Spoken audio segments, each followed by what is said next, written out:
had a whole fucking thing that I was gonna sing. I was in a whole other goofy mood, and I met. It's funny because on my way out, some other place that I am, I met a young lady. And I'm wondering where the fuck she's from. I didn't recognize her accent really. And basically, long story short, she got like my whole damn life in her, because it was like from England, but then 8 miles from where I was born to some of her people are from there. In another place. And so it was pretty cool. And then she started speaking Spanish to me too. And I told her that you know, where I was, that I was Spanish. She started speaking Spanish.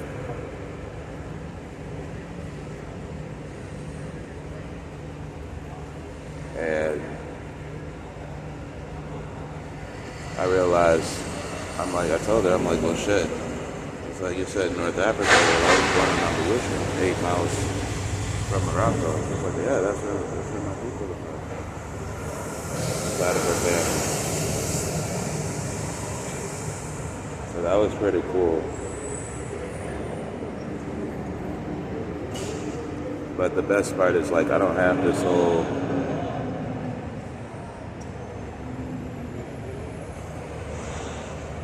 I was wondering, because I'm like, you seem familiar. You know, like, not familiar like I know you from somewhere, but like, you know. So that was really cool. That was like exactly what I needed. Something different, because I've been wondering, I've been thinking about home a lot. And then here we go. I've been going through my little thing, and I'm like, okay. Everything's going to be all right. So, I had something really crazy funny to say, and I realized I think I've arrived at that moment where I can look forward to the future. I've walked down memory lane with people.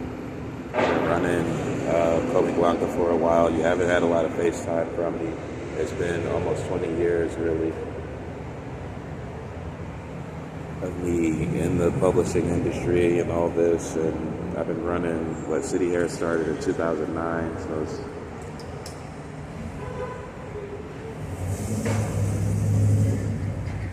it's 17 years. So this is the first time you've gotten like the real video log. I've done a few shits, but you got that. So now you know who the fuck you've been fucking with, and who been fucking with you back. And those types of encounters will make you be like, well, you know what? I think I can move on now, just with life. Like, I was already there, but that's when I do pray. I have been praying just for peace from that, because I had a lot of anger. Like, you don't know how much anger I had. Like, in the morning, I go through phases, I go through waves. And it's anger about people from the past. And then you meet somebody from basically where you're going. Like literally 8 miles. So that was, she's not from there. But that was just as close to home as I really have gotten as far as meeting people so far since I've been here. Minus Colorado, but even closer though, I think, than who I met in Colorado. And that's cool. Not that anything like significant has really changed status-wise, but I've always been kind of wondering, like I know I'm going to be at home, but still, you know, it's been a while. So I'm not worried, I'm not stressed or thinking that, but I don't want to go over there with the anger. and bloodlust or whatever that I have, like, while I'm here. So that was perfect. And now,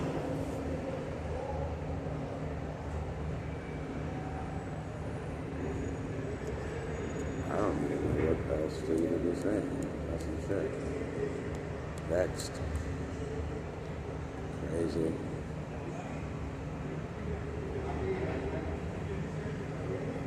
So that's like a higher power type of situation. And, I think God sometimes is like, not on some bullshit all the time, but we got this sense of humor. But then lately, my little thing has been crazy.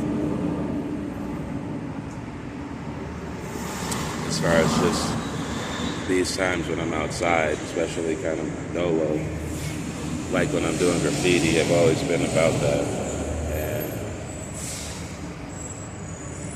And being in the rooms, and I'll say straight up, Narcotics Anonymous, that I'm not an addict, so I can expose myself in that regard. That it's really been about connecting with my higher power. Like, as in throughout my marriage and relationships and my particular sect, even with my sisters, we've had a rule about when it comes to romantic relationships, and our practice or the craft is that you don't use the craft to manipulate situations necessarily, especially when it comes to like romantic situations. You don't go there. So there's a lot that I could have done in any relationship to make things go the way that I wanted them to. But there's always a price, and nothing is free. So if I had gone and been like, really put the moves on, or really made an effort to force an outcome in a relationship that I wanted the most, even though it might not have been the best, but there are things that I wanted to do that I just didn't do, and that I knew I could work. And I might really be happy. I might be with one or the other even now.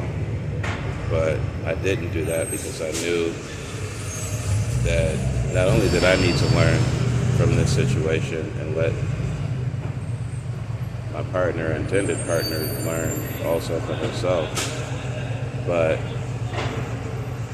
other people around us need to learn from that whole thing too. And so I get to a point where I have to really just be cool and really figure out myself. And so sometimes I would make those, I got into the practice of just making those types of decisions. I'm not trying to sound righteous or anything, but when you get to your higher power and you let, I guess, God handle things, there's a lot of peace. You talk about like Atlas and Hercules and how he tricked Atlas into like taking the world back on his shoulders. And that's what I feel like. You know, essentially, I guess Atlas had him holding the earth up for a minute, and then he got him to take it back. And that's what it feels like. It's like, I did feel like I had the weight of the world on my shoulders.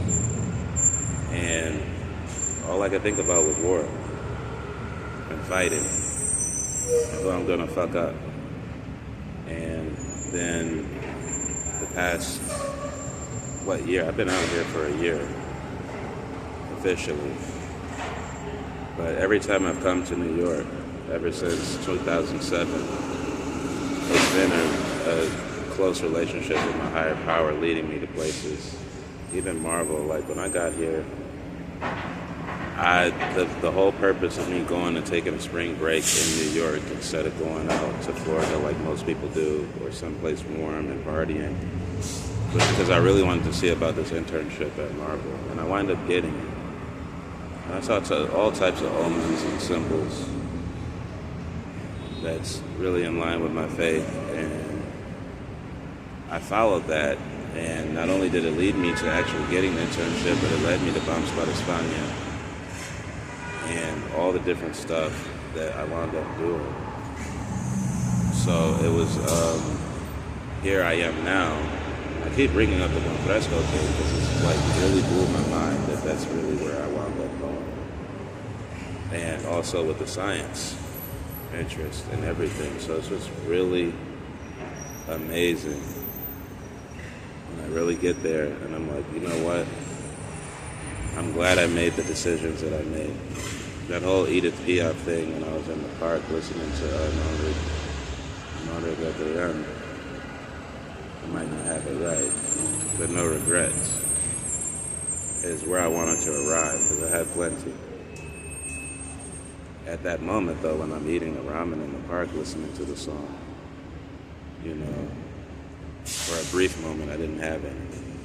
I woke up this morning thinking about all the times when they wheeled me into the psych ward or put me in handcuffs, like what wound up happening.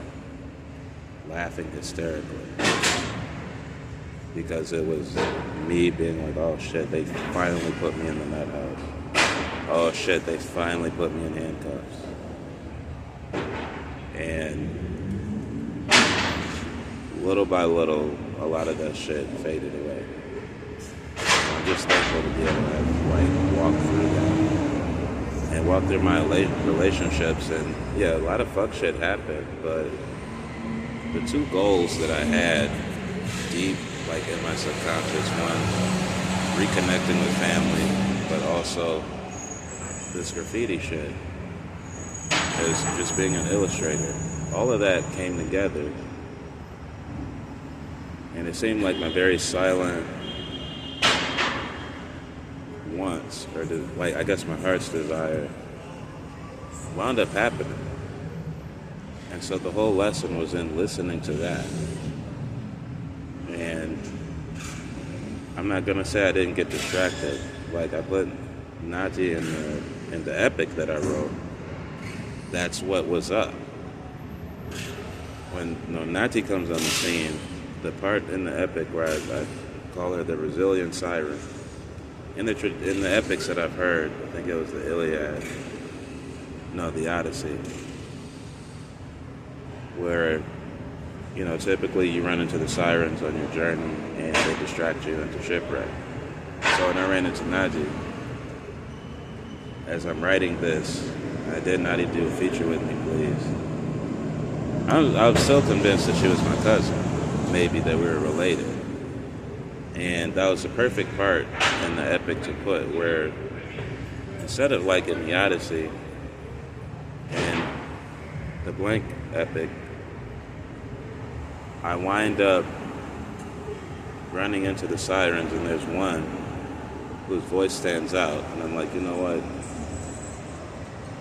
In this epic, why don't you come home with me? And how do you get a siren on the ship with you instead of going to shipwreck?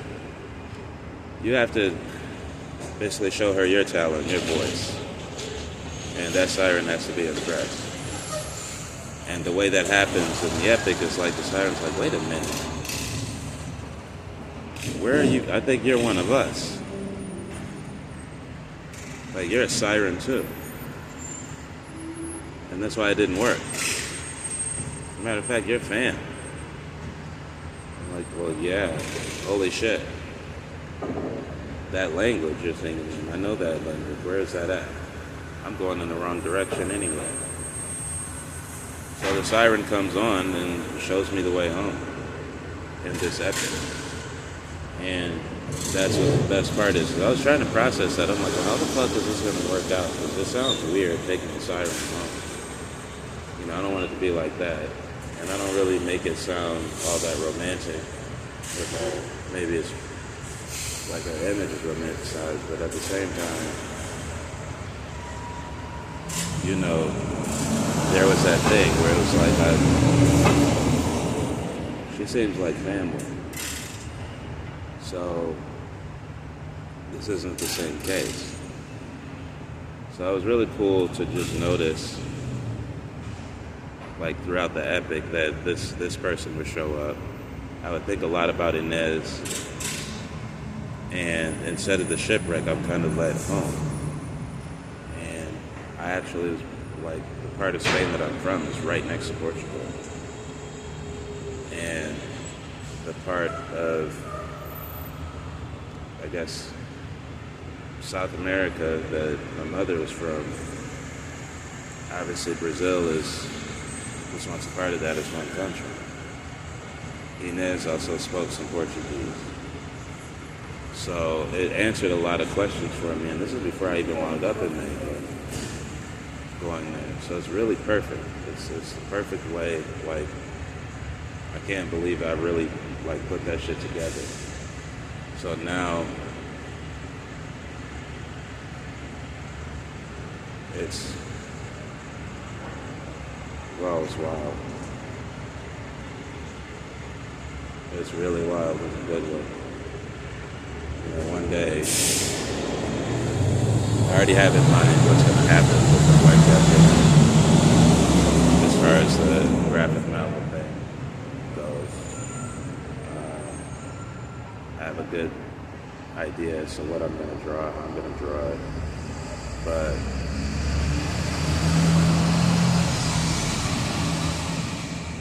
this whole shit is like, wow.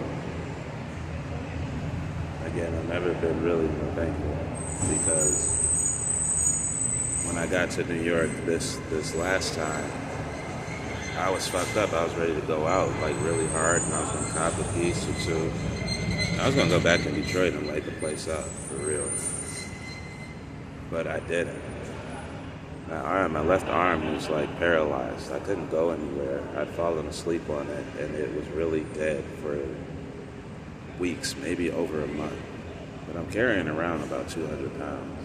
And luckily my suitcase had wheels. And I had really one arm, and the other one was just fucked up. And I laid down with icy hot on it. I massaged my arm and everything. I'm trying to get it up, because I'm really worried. I thought I was getting away without any serious injuries. And then this arm hits, and I think of every single injury I've had this whole time. And it was nothing but my higher power really putting me down for a second and being like, look, just stay still. Don't trip, just stay still. Go through your emotions and process what the fuck just happened, and whether or not you want to just go on this endless cycle. Because, once I go in and I light up a place, there's nothing. I'll always be out there then that's complicated. That complicates everything. It's not something that I need to do. It'll make the problem worse. And if my problem, if my solution is very clear, then that's what I need to do. And that was my thing about the either way it goes. I did wind up getting my papers so I could make a better choice. But the issue that I was having in being deported was that I'm trying to report a crime at the same time as I'm trying to be deported. And I don't have any papers. I'm trying to be honest and explain things, but it doesn't work. So my only option was detention center. But I'm sure they've had a lot of migrant deaths, especially Mexican migrants, and detention centers lately. And not that I'm scared, but the reality is, I was ready to do that too. Awesome, I wish a nigga would. When I get in there. That was the other option. So I get angry sometimes, and I'm like, yo, if there's too much shit in my way, and I gotta go through a detention center and be deported to one place or the other, then it's just popping off there. Whatever, because I don't know what they're doing with us in there. But you know, if it's like that, then I can do whatever up in there. Because I still have the mentality I have. It's not how I do on the streets is not going to be the same as when I'm like for real in a detention center on some bullshit. You know, and the government owes me money too. That's going to be different. It's not going to be like when I was in LA County Jail and I was in there on some bullshit and I'm trying to get out. It's going to be on some straight up like, look, you know, I'm not even supposed to be over in this country, so any extra bullshit in a detention center that I shouldn't even be in, you know, because y'all didn't have the loot and you want to just drag shit out like you didn't do shit. You know, that's only asking for it. That's a lesson where my higher power is trying to lead me in a different direction. It doesn't waste the flow. For real. So it's already a crazy day. It's not even getting over. Just getting some coffee from somewhere just happened. So now I have to process what the fuck was even up, because it's the little things that have been happening since I've been in New York back and forth since '07 is like they're still working. Like I'm really, I don't even know. I haven't written in a journal in a while. I've been doing these, and I've been drawing. I have a few sheets of loose paper, but unless I'm doing like actual comic book work, I haven't done any just regular still life or even model drawing. You know, I've really been processing my emotions and really, you know, sometimes I get angry at everybody and sometimes everybody but a few people. But whatever had to happen, you know, had to happen. So I can understand that people are just kind of shook now. Because I don't pop off that often. And not like that. But this last time I really just popped off at everybody. So, yeah, I might have caused a lot of just hurt just from what I was saying. And I apologize if anyone was misled as far as who I was and what I would do in the situation and how I was reading the situation. And there's no ifs, ands, or buts about it. You know, everybody could have done things differently and done things better. And now we know. You know, now hopefully everybody reconsiders what their priorities are when they interact with people, whether it's a romantic relationship or a business partnership or a friendship, or even just family. You know, how we do family. It's strange. But it gets difficult because I go to sleep at night sometimes thinking people are just German. And like I said, you know, the benefits psychologically of just more Spanish and less English just going into my brain and my life actually helped. Like I started watching Wildcats in Spanish, Jim Lee's Wildcats. And like I said, I was done fucking with Marvel. And I got to, I'm wondering what the fuck I'm gonna do, because I'm still reading a Weapon X motion comic. Because I really do like the motion comics a lot. So that's something I'm considering for the manga later. And I think I know how to do them. But I need to really get down and figure it out. But I started, I went back when I was a kid. I liked Jim Lee's Wildcats that he did with Image or Wildstorm. And once I got over the expectation that I see in X-Men, something like, how is this like X-Men? And I started really recognizing it. I know there are archetypes in every story, especially with superhero comics. But I went like walking away from Marvel shit and X-Men for a minute and digging into the Wildcats bag with Jim Lee shit. Jim Lee was one of my favorite artists in the 90s era. Whether it was Marvel or what he did with Image.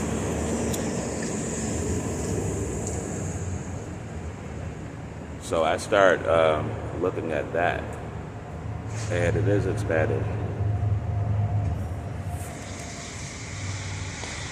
But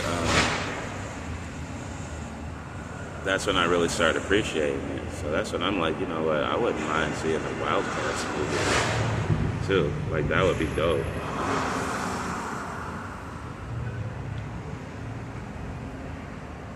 That would be really dope. Like, there's nothing that could really... I'm in a Wildcats mode, and that's kind of good, because I needed something. Like, I'm not done with comics, and I'm still reading the Weapon X motion shit, but it's pre-Disney Marvel, which I anticipated that I would have this issue when Disney did acquire the property, that it would get to a point where I wasn't happy with what they were doing, and that I would feel like they were fucking it up.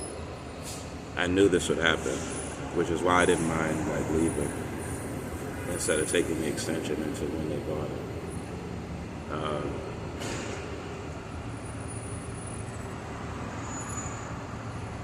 But luckily, I was already well fed, and Wildcats was sitting there waiting. And it's not even a substitute. It's just kind of one of those things like, okay, now you're old enough to really appreciate this. And you can let that go and you can move on here. You know? No pun intended, Stan Lee and Jim Lee are not related at all. Except through Marvel. But it was still the shit to know that I could look at this and now I can be into characters like Zealot and Grifter, of course. You might see Zealot in Shades of Zealot and Raging Zed.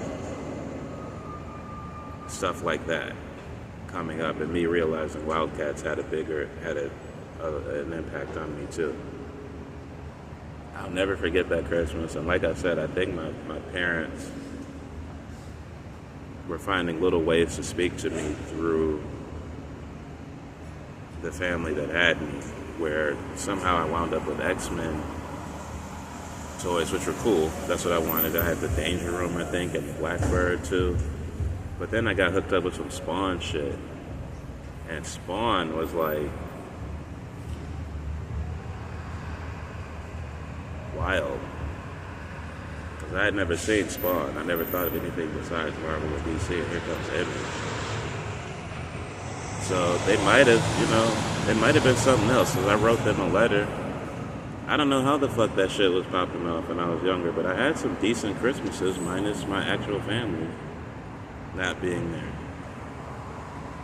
But,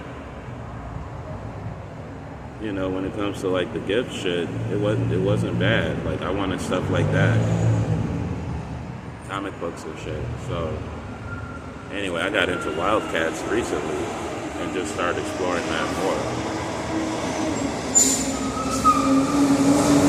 It's the shit. It's really the shit.